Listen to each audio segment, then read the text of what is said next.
Dining table మీద తల ఆనించి కూర్చుని ఉంది శశి. ఇంక ఈ నాటకం ఆడలేదు తను. భరించలేనంత అసహ్యంగా, వికారంగా ఉంది తనకి. సుధీర్ చేసిన తప్పుని క్షమించి ఊరుకోవడానికి తను సతీ సక్కుబాయి కాదు. అందరి తప్పులు భరించి క్షమించగలననే గర్వం తనకుండేది ఇదివరకు. అది తప్పేమో. నిజంగానే తను భరించలేకపోతోంది. తనది చాలా ఉదాత్తమైన హృదయమని తనని తాను నమ్మించుకోవడానికే శారదని నర్సింగ్ హోంలో చేర్చుకుని డెలివరీ చేసిందా? డెలివరీ చేసేసి చేతులు డెట్టాల్తో కడిగేసుకుంది. కానీ ఆ డెలివరీకి కారణభూతమైన తప్పుని తన మనసులోంచి కడిగేసుకోలేకపోతోంది. ఎవరికీ కలలో కూడా రాకూడని ఈ దుర్భర స్థితి ఏమిటి? దిగులుగా అయిపోయింది శశి మనసు. తను చిక్కుకున్న పరిస్థితి చూస్తే వాంతి వచ్చేటట్లు ఉంది. నిజంగానే చటుక్కున లేచి సింక్ దగ్గరికి పరిగెత్తింది శశి. వంగి వామిట్ చేసేసుకుంది. 2 చేతులు వెనుక నుంచి వచ్చి ఆమెను పట్టుకున్నాయి. నీరసంగా తలెత్తి నుదుటి మీద నుంచి చూసింది శశి. సుధీర్ తనని పాతాళంలోకి తోసేసి అంచు మీద నిలబడి తొంగి చూస్తున్నట్లు చూస్తున్నాడు. సుధీర్, సుధీర్, నాకు దిగులుగా ఉంది సుధీర్ అంది దుఃఖం ఆపుకుంటూ శశి. సుధీర్ శశి తల నిమిరాడు. ఏమైంది శశి? అప్సెట్ అయ్యావా? చాలా అప్సెట్ అయిపోయాను సుధీర్, చాలా అంది కన్నీళ్లతో. మరి పొద్దుట్నుంచి రెస్ట్ లేకుండా పని చేస్తుంటివి. అంతగా స్ట్రెయిన్ అయిపోతే ఎలా శశి? అందులో అలగా జనం కోసం. అతని ఛాతీకేసి మొహం రుద్దేస్తూ తల ఊపుతూ, వద్దు సుధీర్, అలా మాట్లాడొద్దు ప్లీజ్ అంది. ఇంకా వామిటింగ్ సెన్సేషన్ ఉందా? తగ్గుతోంది. Like to have a soda? ఒక్క క్షణం ఆలోచించింది శశి. అవును, ఇద్దరం బయటికెళ్ళి కూల్ డ్రింక్ ఏమన్నా తాగుదాం, తర్వాత సినిమా చూద్దాం. ఇవాళ నాకు దిగులుగా ఉంది సుధీర్, నీతోనే కలిసి ఉండాలని ఉంది నాకు. సుధీర్ మొహం మీదకి అదో విధమైన నవ్వొచ్చింది. పేషెంట్లని వదిలేసి శశి తనతో వచ్చేస్తోంది తనంతట తాను. ఎర్రటి బాదంకాయ లాంటి టొయోటో కారులో కూర్చున్నారు ఇద్దరు. లైట్లు పోయాయి. కారు చీకటిగా ఉంది. రోడ్డు. కారు ఆ చీకట్లోకి వెళ్ళిపోయింది. సుధీర్ పెదిమల మీద అదో విధమైన చిరునవ్వు. అలికిడికి కళ్ళు తెరిచింది శారద. గుమ్మం దగ్గర దుర్గా పెద్ద పెద్ద కళ్ళతో భయంగా చూస్తూ నిలబడి ఉంది. ఏమైంది దుర్గా అంది శారద. మే మా మూ ఊ అంది దుర్గా చేతులతో పెదిమల మీద మీసంలాగా చూపించి, తర్వాత ఒక చేత్తో నాడి పట్టుకుని మగ డాక్టరు అన్నట్టు సైగ చేసింది. డాక్టర్ గారా అంది శారద. అవునన్నట్లు తలాడించి పాపాయి ఉయ్యాల దగ్గర నిలబడి కళ్ళు ఉగ్రంగా పెట్టి పిల్లాడి వైపు చేతుల్ని పంజాల చాచింది దుర్గా. ఏమిటి దుర్గా అంది శారద అర్థం కాక. మళ్ళీ మగ డాక్టరు అన్న అభినయంతో మొదలెట్టి అతను పిల్లాడి వైపు చేతులు చాచడం అభినయించి చూపింది దుర్గా. ఆమె సైగల్ని అర్థం చేసుకోవడానికి ప్రయత్నిస్తోంది శారద. ఇంతలో మంచం కింద నుంచి సన్నగా పొగ. పచ్చి ఒళ్ళని లెక్క చేయకుండా ఒక్క ఒదుటిన లేచి కూర్చుంది శారద. నొప్పి ఓర్చుకుంటూ మంచం కిందికి తొంగి చూసింది. ఆరిపోని సిగరెట్టు తన గుండెలో మంటలాగా. దుర్గ హఠాత్తుగా పలకరించడంతో ఉలిక్కిపడి కంగారు పడిపోయిన సుధీర్ వదిలేసిన సిగరెట్టు. అప్పుడు అర్థమైంది దుర్గ సైగలకి అర్థం. అతను గదిలోకి వచ్చి ఏదో చేయడానికి ప్రయత్నించాడు. భయంతో వెర్రెత్తిన దానిలా అరిచింది శారద. అలా అరుస్తూనే ఉంది. నర్స్ పరిగెత్తుకొచ్చింది. ఏమైంది శారద, ఏమైంది అంది అనునయంగా. శారద మాట్లాడే స్థితిలో లేదు. షాక్ తిన్నదానిలా విహ్వలంగా చూస్తూ పెద్దగా అరుస్తోంది. శారద, శారద భుజాలు పట్టుకుని కుదిపేసింది నర్స్. శారద స్పృహలోకి రాలేదు. డాక్టర్, డాక్టర్ అంటూ ఇంట్లోకి పరిగెత్తింది నర్స్ ప్రమీల. శశి నర్సింగ్ హోంలో లేదు, ఇంట్లో లేదు, తోటలో లేదు. డాక్టర్ సుధీర్ కూడా లేడు. తనతో చెప్పకుండా ఒక్క క్షణం కూడా ఎక్కడికి పోదు శశివదన. ఎక్కడికెళ్ళినట్లు? కంగారుగా ఇల్లంతా తిరుగుతూ వెతుకుతోంది నర్సు. శశి లేదు. శారద వెర్రిదానిలా అరుస్తూనే ఉంది. ఏం చేయాలో తోచక డాక్టర్ వీరభద్రరావుకి ఫోన్ చేసింది ప్రమీల. ఆయన ఇల్లు అక్కడికి దగ్గరే. 10 నిమిషాల తర్వాత ఆయన కారులో వచ్చాడు. శారదని పరీక్ష చేసి భయపడిపోయింది ఎందుకో. ఏమైంది అన్నాడు. ఏమో డాక్టర్, తెలీదు అంది నర్స్. మే మే బా బా అంటోంది దుర్గా. శారదకి నిద్ర పట్టడానికి ఇంజెక్షన్ ఇవ్వబోయాడు డాక్టర్. వద్దు వద్దు వద్దు అని గిలగిల్లాడిపోయింది శారద. నర్సు యాదమ్మ శారద జబ్బలు పట్టుకుంటే డాక్టర్ ఇంజెక్షన్ ఇచ్చాడు.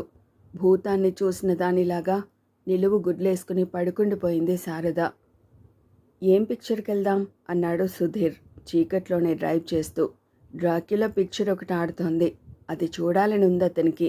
అందమైన ఆడపిల్లల్ని వశం చేసుకుని 2 పొడుగాటి కూరల్లాంటి పళ్ళతో ఘాట్లు పెట్టి రక్తం తాగేసే కౌంట్ డ్రాక్యులా అతని కళ్ళ ముందు మెదిలాడు. ఏదన్నా సరే అంది శశివదన. ఎదురుగుండా థియేటర్ ఒకటి కనబడింది. శ్రీ రాజేశ్వరి విలాస్ కాఫీ క్లబ్ ఆడుతోంది. ఇది చూద్దాం అంది శశి. వినకూడని మాట విన్నట్లు చూశాడు సుధీర్. తెలుగు పిక్చరా? చూద్దాం సరదాగా. ఇష్టం లేకపోయినా పైకి ఏమీ అనలేదు సుధీర్. థియేటర్లో కూర్చున్నారు. సిసలైన తెలుగింటి ఆడపడుచులా ఉంది జయప్రద.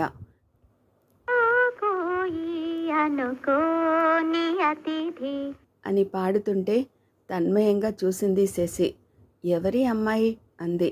తను ఎప్పుడో కానీ సినిమాలు చూడదు. అంత టైం ఉండదు తనకి. అందుకని సినీ తారల్ని గుర్తుపట్టలేదు. ఏమో నాకు తెలీదు అన్నాడు సుధీర్ నిరసనగా. ఉండబట్టలేక పక్క సీట్లో కూర్చున్న ఆమెని అడిగింది శశి. ఆమె శశిని వింతగా చూసి జయప్రద అని చెప్పింది. జయప్రదని గుర్తుపట్టని వాళ్ళు తెలుగుదేశంలో ఉన్నందుకు ఆశ్చర్యపడుతూ. ఇంటర్వెల్లో ఎస్ప్రెస్సో కాఫీ తాగారు. పక్కపక్కన నిలబడి ఆ సినిమా స్టిల్స్ చూశారు. ఎంత చక్కగా ఉందో ఈ అమ్మాయి. హాలీవుడ్ హీరోయిన్లా ఉందండి. ఆ మొక్కు చూసారా? ఎంత పొగరు మొక్కో అంది శశి జయప్రద స్టిల్స్ చూసి మనస్ఫూర్తిగా మెచ్చుకుంటూ. అందమైన అమ్మాయిలని చూస్తూ అందమైన అమ్మాయిలకు సహజంగా కలిగే జెలసి ఆమెకి లేదు. నువ్వు ఏం తీసిపోలేదులే, పద లోపలికి వెళదాం అన్నాడు సుధీర్. సినిమా ఇష్టంగా చూసింది శశి. సినిమా అయిపోయాక కారెక్కబోతూ ఆగింది. నర్సింగ్ హోమ్ గుర్తొచ్చింది. అక్కడ శారదకి సుధీర్కి పుట్టిన కొడుకు. మళ్ళీ వికారంగా వాంతి వచ్చేలా అనిపించింది. తను అక్కడికి పోలేదు. సుధీర్, ఇవాళ ఒక్కరోజు మనం ఏదైనా హోటల్లో రూమ్ తీసుకుని ఉండిపోదాం. ఎవ్వరూ మనల్ని డిస్టర్బ్ చేయకుండా అందరికీ దూరంగా ఉండిపోదాం. ఎందుకో నాకు దిగులుగా ఉంది సుధీర్. నర్సింగ్ హోమ్కి ఒక్కరోజు దూరంగా ఉండాలనిపిస్తోంది. ఏం సరేనా? హోటల్లో రూమా? ఒక్కరోజుకి ప్లీజ్ సుధీర్, నేను ఇంటికి రాలేను. ఒక్కరోజు. ఏం? నీ ఇష్టం అన్నాడు సుధీర్. అతని మెదడు త్వరగా ఆలోచించింది. హోటల్ బంజారాకి వెళదామా? మీ ఇష్టం సుధీర్. ఎనీ ప్లేస్ మీకు దగ్గరగా, అందరికీ దూరంగా. ఇవాళ ఒక్కరోజు. కారు స్టార్ట్ చేశాడు సుధీర్. హోటల్ బంజారా హిల్స్లో, కొండల్లో, ఊరికి మధ్యనే అయినా ఊరికి దూరం అనిపించే ఏకాంతంలో ఉండే ఖరీదైన హోటల్. ఎత్తుగా ఉన్న రోడ్డులోకి విసురుగా టర్న్ చేశాడు సుధీర్. బొంగరంలా తిరిగింది కారు. అమ్మో ప్లీజ్ మెల్లిగా, నేను అప్సెట్ అయిపోతున్నాను. కారు ఆపండి, జస్ట్ 1 మూమెంట్ అంది త్వరగా. సడన్ బ్రేక్తో కారు ఆపాడు సుధీర్. డోర్ ఓపెన్ చేసి రోడ్డు మీదకి తలపెట్టి వామిట్ చేసేసుకుంది శశివదన. శశి, ఏమైంది నీకు? ఏం కాలేదు, హోటల్కి వెళదాం. ఆమె నాడి పట్టుకుని చూశాడు సుధీర్. మెల్లిగా హోటల్ వైపు డ్రైవ్ చేశాడు. హోటల్లో ఆ గది రెంటు ఒక్క రాత్రికి 400 పైన. గదిలోకి వెళ్ళగానే బాత్రూంలోకి వెళ్ళిపోయి తలుపేసుకుంది. సింక్ దగ్గర తల వాల్చేసింది శశి. దబదబా తలుపులు తట్టాడు సుధీర్. శశి తలుపు తెరు. 5 నిమిషాల తర్వాత మొహం కడుక్కుని నీరసంగా తలుపు తీసింది శశి. శశి, ఏమైంది? What the hell has happened? అలసటిగా నవ్వింది శశి. అర్థం కావడం లేదా? లేదు, చెప్పు, ఫర్ హెవెన్ సేక్ చెప్పు అన్నాడు ఓపిక చచ్చిపోయి చిరాకు వచ్చేస్తుంటే. నాసియా? అవునా? అలర్జీ అయి ఉంటుంది. ఉల్లిపాయ తిన్నావా? నీకు పడదు కదా. అందుకే మిమ్మల్ని చిన్న పాపాయి అనేది. ఇలా రండి చెబుతాను అంటూ అతని నడుం చుట్టూ చెయ్యేసి మంచం దగ్గరికి నడిచింది శశి. చెప్పు. అతని తల తన ఒళ్ళో పెట్టుకుంది శశి. ఇంక కొద్ది రోజులే ఇలా మీరు నా ఒళ్ళో పడుకునేది. ఇంక మీకు కాంపిటీషన్గా ఇంకో పాపాయి కూడా. ఒక్క ఒదుటిన లేచి కూర్చున్నాడు సుధీర్. అతని మొహం ఆనందంతో వెలిగిపోతోంది. శశి అన్నాడు పెద్దగా. ష్, ఏమిటది, ఎవరన్నా వినగలరు అంది శశి నవ్వుతూ. లేచి శశిని పట్టుకుని పైకెత్తేసి గిరగిరా తిప్పాడు సుధీర్. వద్దు వద్దు, కళ్ళు తిరుగుతున్నాయి అంది శశి నవ్వుతూనే. చటుక్కున ఆమెని మంచం మీద పడుకోబెట్టేశాడు సుధీర్. నవ్వుతూ ఆమె వైపు రెప్ప వాల్చకుండా చూసి యూ అంటూ ఆమె చేతులు తన చేతుల్లోకి తీసుకుని ఊపేశాడు. నవ్వుతూ చూసింది శశి. హ్యాపీ హ్యాపీనా అని మెల్లగా అంటావేమిటి? ఐఎమ్ హ్యాపీ, డెలీరియస్లీ హ్యాపీ అంటూ లేచి చిటికెలు వేస్తూ స్టెప్స్ వేశాడు సుధీర్. కమాన్ లవ్, కమాన్ డాన్స్. బాగుంది అంది శశి. స్టెప్స్ వేయడం ఆపాడు సుధీర్. కోపంగా శశివదన వైపు చూశాడు. మరి ఇంతసేపు చెప్పలేదేం? నేను చెప్పాలేమిటి, మీరు డాక్టరే, ఆ మాత్రం కనుక్కోలేరా? అసలు మీకు ప్రాక్టీస్ మీద వద్దొద్దు. ఇంత సంతోషంగా ఉన్న టైంలో ప్రాక్టీస్ గురించి లెక్చర్లు వద్దు. ఇవాళ అసలు సెలబ్రేట్ చేసుకోవాల్సిన రోజు, అందుకే ఇక్కడికి వచ్చాం అంది శశి సంతోషం పెదిమల మీద కనపడిపోతుంటే.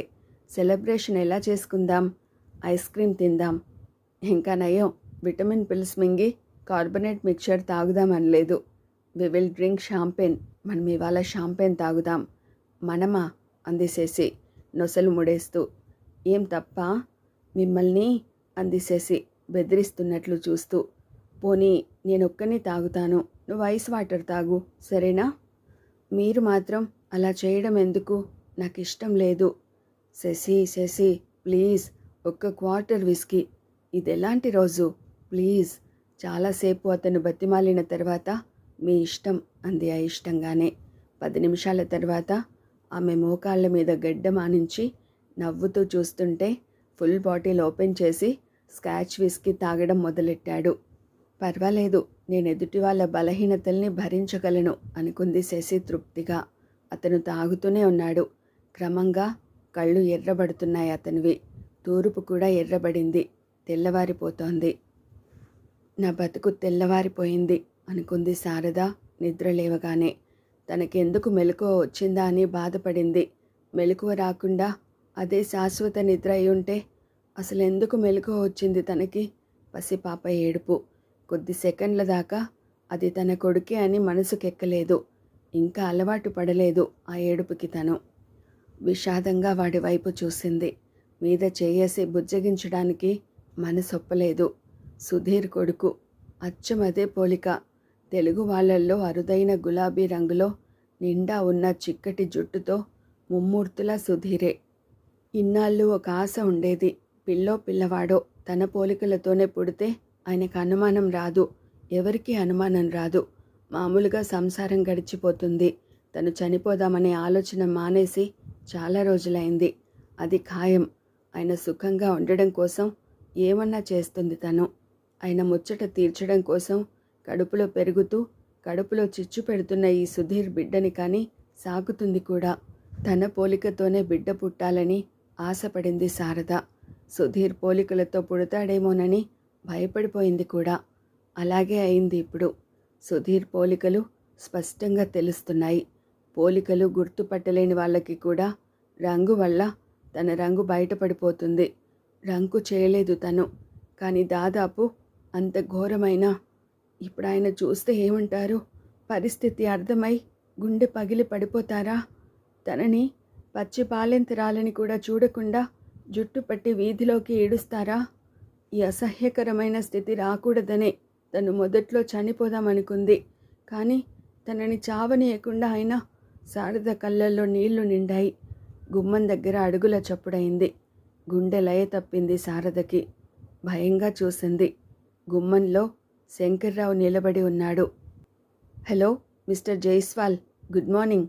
డాక్టర్ శశివదన, డాక్టర్ సుధీర్ మీ ఇంటికేమైనా వచ్చారా? లేదా? ఏం లేదు, రాత్రి బయటికి వెళ్ళారిద్దరూ, ఇంతవరకు తిరిగి రాలేదు. మీ ఇంటికేమన్నా రాలేదా? It's all right. అలాగే, వాళ్ళ ఇంటికి రాగానే మీకు రింగ్ చేసి చెబుతాను.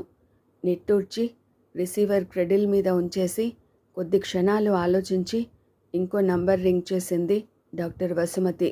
పొద్దుట్నుంచి అది 46వ phone call. Hello doctor Supriya, good morning.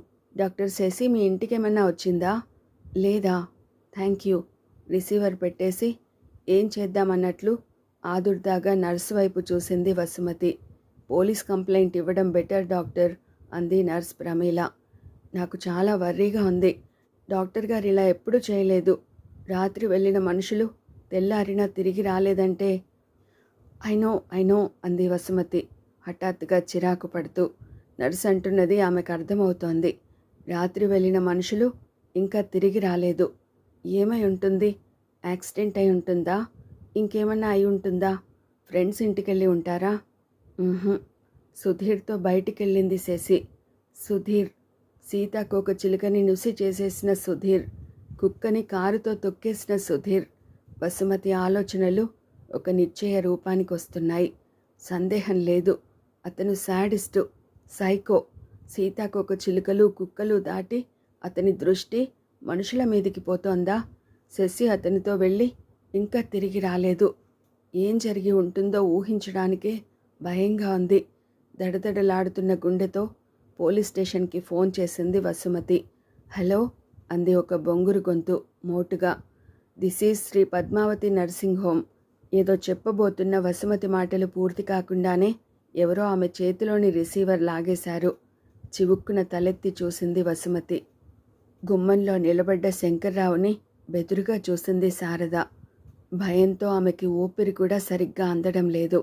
అమ్మయ్యా, లేచావా శారదా అన్నాడతను తెరిపిన పడ్డట్లు. అతని గొంతులో కోపం కానీ అనుమానం కానీ లేవు. పిడుగు సరిగ్గా తన నెత్తిమీదనే పడుతుందని తెలిసి ఎదురు చూస్తున్న దానిలా ఉంది శారద. పిల్లాన్ని చూడు, కాంపౌండర్ గారి కొడుకైనా దొరబాబులా ఉన్నాడు. ఆ ఛాయ చూశావా? పచ్చగా దబ్బ పండులా. అంతా మా ముత్తాత జానకిరామయ్య గారి పోలికే శారదా. ఇంగ్లీష్ వాడిలా ఉండేవాడట ఆయన. 3 తరాల తర్వాత ఆ పోలిక మళ్ళీ వీడికొచ్చిందన్నమాట. ఎరా వెధవా, నవ్వుతున్నావా? జుట్టు పోలిగాడిలా పుట్టగానే ఇంత జుట్టేమిట్రా నీకు? పిల్లాడు కేరింతలు కొట్టాడు. శంకర్రావు పరవశంగా వాడితో సమానంగా చిన్నపిల్లాడై అర్థం లేని మాటలు మాట్లాడుతూ ఆడుకుంటున్నాడు. ఇదంతా నిజంగా జరుగుతోందని నమ్మలేని శారద అపనమ్మకంగా చూస్తోంది. ఉన్నట్లుండి తలెత్తాడు శంకర్రావు. శారదా, రాత్రి ఎందుకలా అరిచావు? పీడకలొచ్చిందా? శంకర్రావు ఏమంటాడో అన్న భయంతో గుండె నిండిపోయిన శారద అప్పటిదాకా రాత్రి జరిగింది మర్చిపోయింది. శంకర్రావు అది గుర్తు చేయగానే ఆమె మొహానికి చెమట పట్టింది. ఏమండి, మనం మన ఇంటికెళ్ళిపోదామండి. నాకు ఇక్కడ పీడకలలొస్తున్నాయి, భయంగా ఉంది అంది శారద ప్రాధేయపూర్వకంగా. శంకర్రావు తలెత్తి చూశాడు. కప్పుకి కాంక్రీట్ బీమ్ కనపడుతోంది. సరిగ్గా దూలం కింద ఉంది మంచం, అందుకే పీడకలలు అన్నాడు. దూలం కాదు, నా మొహం కాదు. నేను ఇక్కడ ఉండలేను, నాకు భయం. ఇంటికెళ్ళిపోదాం. అంతగా కావాలంటే మంత్రసాని ఇంటికి వచ్చి 2 రోజుల పాటు చూసి వెళ్తుంది. మొండితనం చేయకు శారదా, బావుండదు. శశివదనని పిలవండి, నేనే చెప్పేస్తానంతా అంది శారద దుఃఖంతో గొంతు పూడుకుపోతుంటే. శశివదనేమిటి? శశివదనట. తప్పు, డాక్టర్ గారు అనాలి, లేకపోతే అమ్మగారు అనాలి. అంతేగాని శశివదనని పిలవండి అంది శారద. అమ్మగారు అయ్యగారు రాత్రి నుంచి ఇంటికి రాలేదు అన్నాడు శంకర్రావు బాధగా. రాత్రి నుంచి రాలేదా అంది శారద. చప్పున ఆమెకు శశివదన మీద కోపం తగ్గిపోయి ఆస్థానే ఆదుర్ద చోటు చేసుకుంది. సుధీర్తో రాత్రి వెళ్ళి ఇంకా రాలేదా? సుధీర్తో, నరరూప రాక్షసుడితో. పోలీస్ కంట్రోల్ రూమ్కి ఫోన్ చేస్తున్న వసుమతి ఎవరో రిసీవర్ లాగేయగా తలెత్తి చూసింది. శశివదన నవ్వుతూ నిలబడి ఉంది. వసుమతికి ఒక్కసారిగా రిలీఫ్, కోపం రెండూ కలిగాయి. చెప్పకుండా ఎక్కడికెళ్ళిపోయావే మొద్దు అంది చనువుతో కూడిన కోపంతో. ప్రమీల, 7వ నంబర్ బెడ్ పేషెంట్కి గ్లూకోజ్ ఇవ్వు అంది శశి. వసుమతి ప్రశ్నకు జవాబివ్వకుండా తేలిక పడ్డట్లు చూసి వెళ్ళిపోయింది ప్రమీల. ఎక్కడికెళ్ళావు అంది వసుమతి మళ్ళీ. తనకింకా కోపం తగ్గలేదు. శశి మొహంలో నవ్వు చూస్తే సీరియస్గా ఏమీ కాలేదని, అంతా ఓకే అని అర్థమైపోతూనే ఉంది. వసుమతి పక్కనే కూర్చుండిపోయింది శశివదన. హోటల్ బంజారా అంది నవ్వుతూ. తను కట్టుకున్న వెంకటగిరి జరీ చీర నలిగిపోయింది. కళ్ళు ఎర్రగా ఉన్నాయి, కాళ్ళు నొప్పులుగా ఉన్నాయి. జుట్టు రేగిపోయి ఉంది. వసుమతి నోరు తెరిచి అలాగే చూస్తూ ఉండిపోయింది. ఏమిటి? హోటల్ బంజారా సెలబ్రేషన్స్ ఎందుకు? కనుక్కో. మ్యారేజ్ డే కాదు, బర్త్డే కాదు. సుధీర్కి జ్వరానికి జలుబుకి తేడా కనుక్కోవడం తెలిసిందా? అంది వసుమతి ఆటలో మునిగిపోతూ. నవ్వి కాదు కాదు కాదు అంది శశి. మరి మరి ఓహో ఐసీ అని కంగ్రాట్స్ అంది వసుమతి. సంతోషంగా నవ్వింది శశి. 5 ఏళ్ల వ్రతం అయిపోయిందన్నమాట అంది వసుమతి వేళాకోళంగా. శశి మాట్లాడకుండా పెదిమలు బిగించి తల ఊపింది. వసుమతి లెక్కగట్టింది. 5 ఏళ్ల పైన 7 నెలలు. 7 నెలలు పట్టిందా? నువ్వు చాలా స్లోనే. నేనైతేనా? నువ్వైతే ఇప్పుడు తలుచుకుంటే నెక్స్ట్ మంత్కి. అబ్బా మెషిన్వి, స్విచ్ వేయగానే రెడీ అంది శశి కొద్దిగా ఉక్రోషంగా. తర్వాత 10 నిమిషాల్లో స్నానం చేసి రెడీ అయిపోయింది శశి. నిన్నట్లాగా పట్టరాని దిగులు, పట్టరాని సంతోషం రెండూ లేవివాళ. ఉద్ధృతమైన సంతోషం తగ్గి మనసు తేలిగ్గా హాయిగా ఉంది. ఫ్రెష్గా శారద బెడ్ దగ్గరికి వెళ్ళింది శశి. నేను ఇంటికి వెళ్ళిపోతాను అంది శారద కొద్దిగా బింకంగా, ఉపోద్ఘాతం లేకుండా. ఎందుకు? అంది శశి. నాకు హాస్పిటల్ అంటే భయం. నిజంగానే భయం కనపడుతోంది శారద కళ్ళల్లో. అది భయం కూడా కాదు, విహ్వలత్వం. చావుకి కూడా భయపడని శారద కళ్ళల్లో చావుని మించిన భయం. అది గమనించింది శశి. శారద మీద అపారమైన సానుభూతి, జాలి కలిగాయి. జీవితంలో దెబ్బతిన్న మనిషి అంటే మనసున్న వాళ్లకు కలిగే సింపతి కలిగింది. అంత త్వరగా వెళ్ళిపోకూడదు శారద. పచ్చి ఒళ్ళు. ఇవాళ ఒక్కరోజు ఉండు, రేపు 3వ రోజు పంపించేస్తాను అంది శారద నుదుటి మీద చెయ్యేస్తూ. అలా బుద్ధి చెప్పండి అన్నాడు శంకర్రావు అందుకుంటూ. నాకు అని ఏదో చెప్పబోయింది శారద. అమ్మగారు ఎందుకు చెబుతున్నారో అర్థం చేసుకో అన్నాడు శంకర్రావు కోపంగా. నిస్సహాయంగా చూస్తూ ఉండిపోయింది శారద. రాత్రి 1 గంట అయింది. నిద్ర పట్టక అటు ఇటు దొర్లుతున్న సుధీర్ లేచాడు. లైటు వేయకుండానే గుమ్మం దాకా నడిచాడు. నిద్రలోలా నడుస్తూ నర్సింగ్ హోంలోకెళ్ళి మేడ మెట్లెక్కాడు. తన కొడుకు. పిచ్చిగా నవ్వుకున్నాడు సుధీర్. ఒక్క రాత్రి సరదాకి మారుగా పుట్టిన పిల్లాడు. జేబులో పెట్టుకున్న చేతులకి చాకు తగిలింది. అతని ఒళ్ళు గగురు పొడిచింది. చాకులాంటి పిల్లోడు.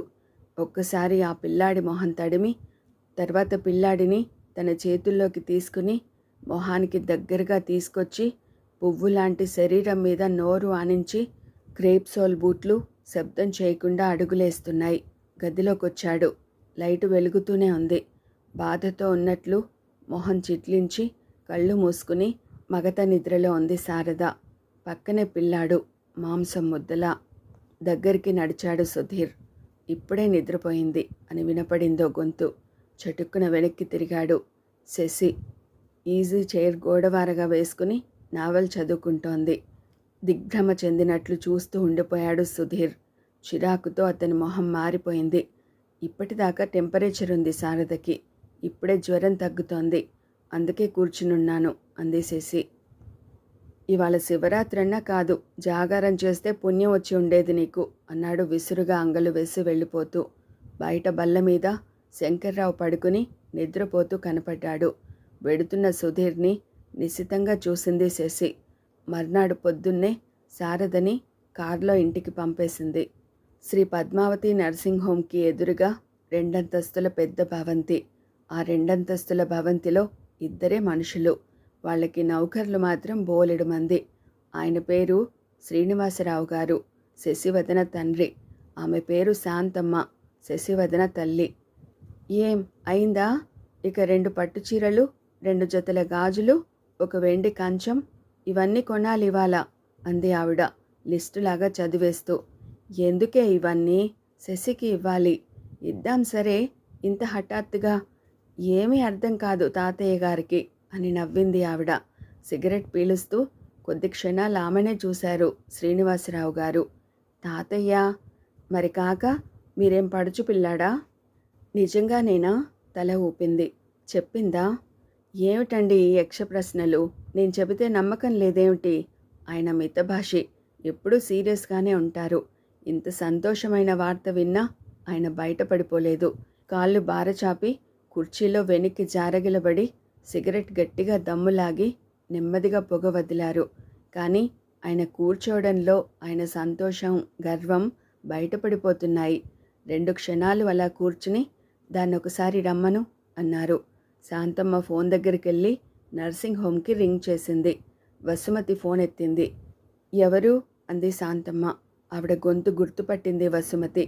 నేనత్తా అంది.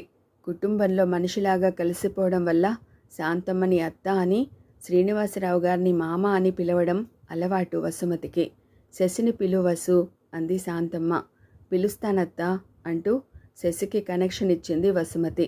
అత్త మాట్లాడుతున్నారే అన్న కామెంట్తో. హలో అమ్మా, ఏమిటి అంది శశి. ఒక్కసారి ఇంటికి రా, నాన్నగారు పిలుస్తున్నారు. ఒక 5 మినిట్స్లో వస్తాను, పెట్టేనా? పెట్టేయ్ అంటూ ఫోన్ డిస్కనెక్ట్ చేసింది శాంతమ్మ. నవ్వుకుంది శశి. తన కోసం ఏదో తెచ్చి ఉంటారు నాన్నగారు. చిన్నప్పుడు అంతే, తన కోసం ఏమన్నా తెస్తే వెంటనే తను ఎక్కడ ఆడుకుంటున్నా కబురు పంపించేవారు. ఎంత ఆటలో ఉన్నా నాన్నగారు పిలవనంపగానే వెళ్ళిపోయేది తను.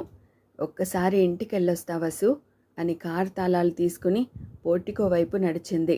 కారు స్టార్ట్ చేసిన తర్వాత అనిపించింది, ఎదురుగుండా ఉన్న ఇంటికెళ్ళడానికి కూడా కారా?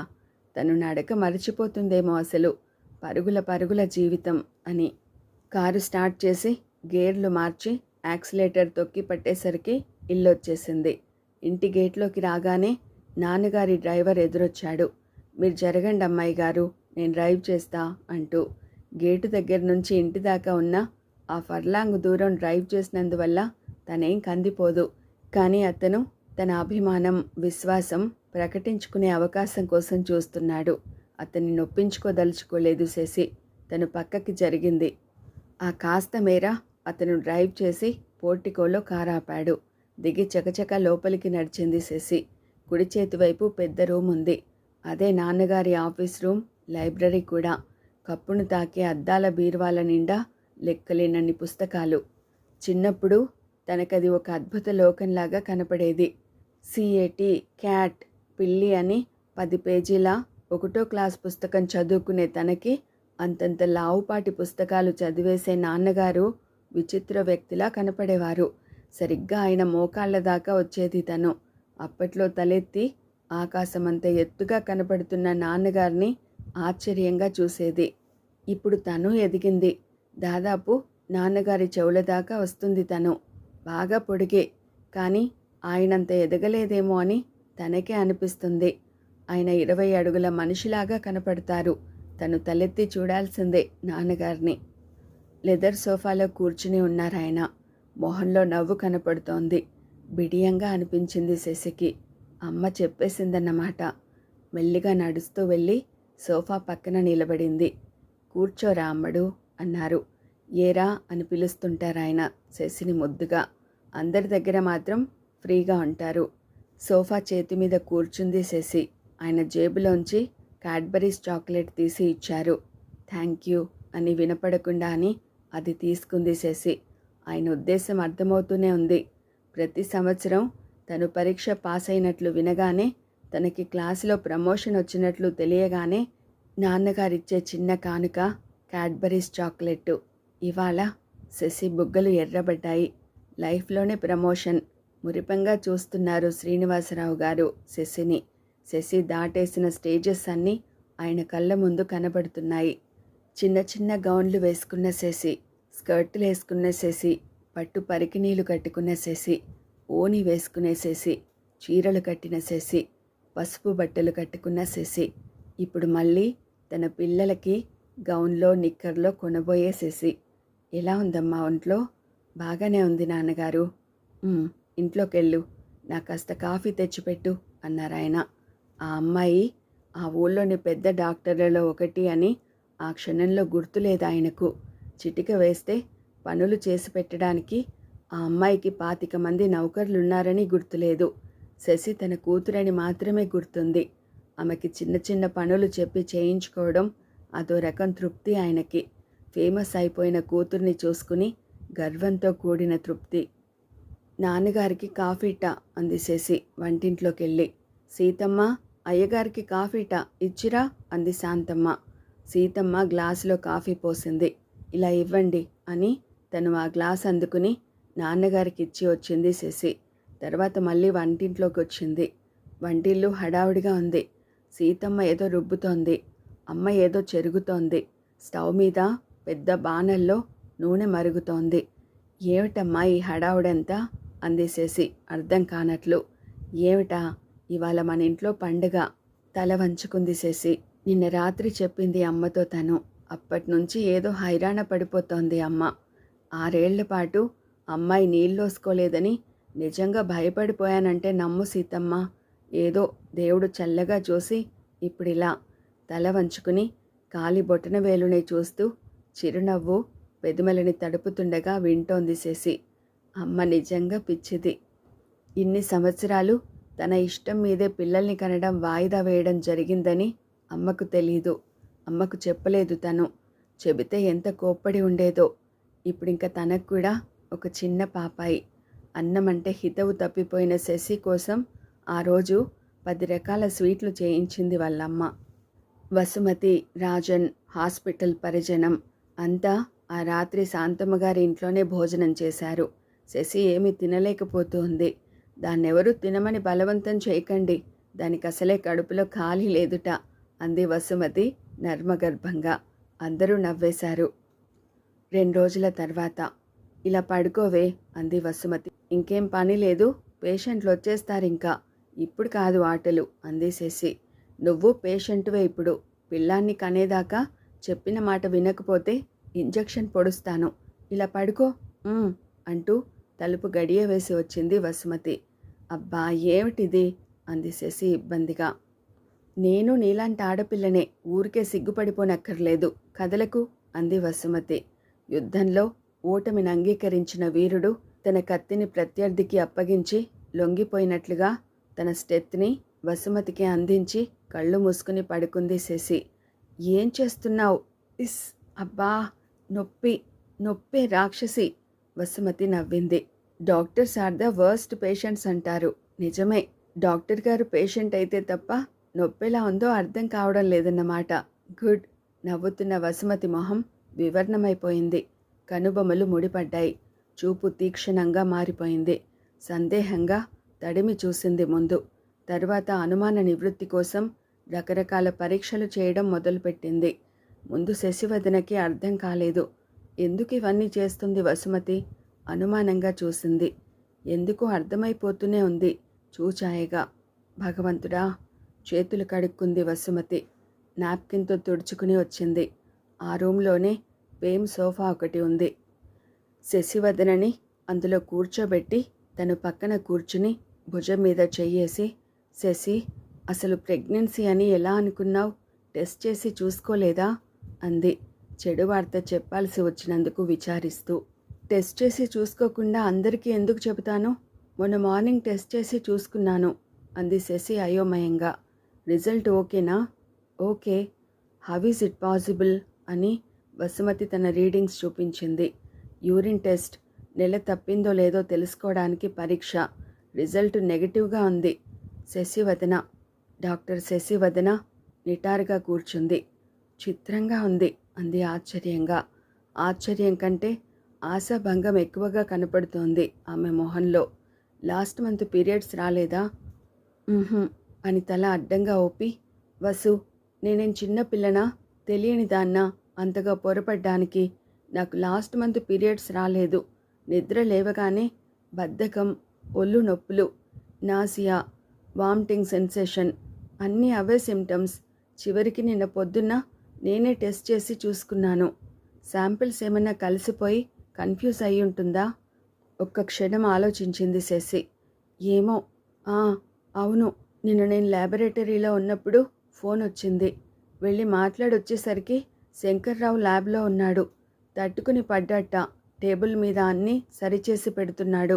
శంకర్రావు అంది వసుమతి పట్టలేని చిరాకుతో.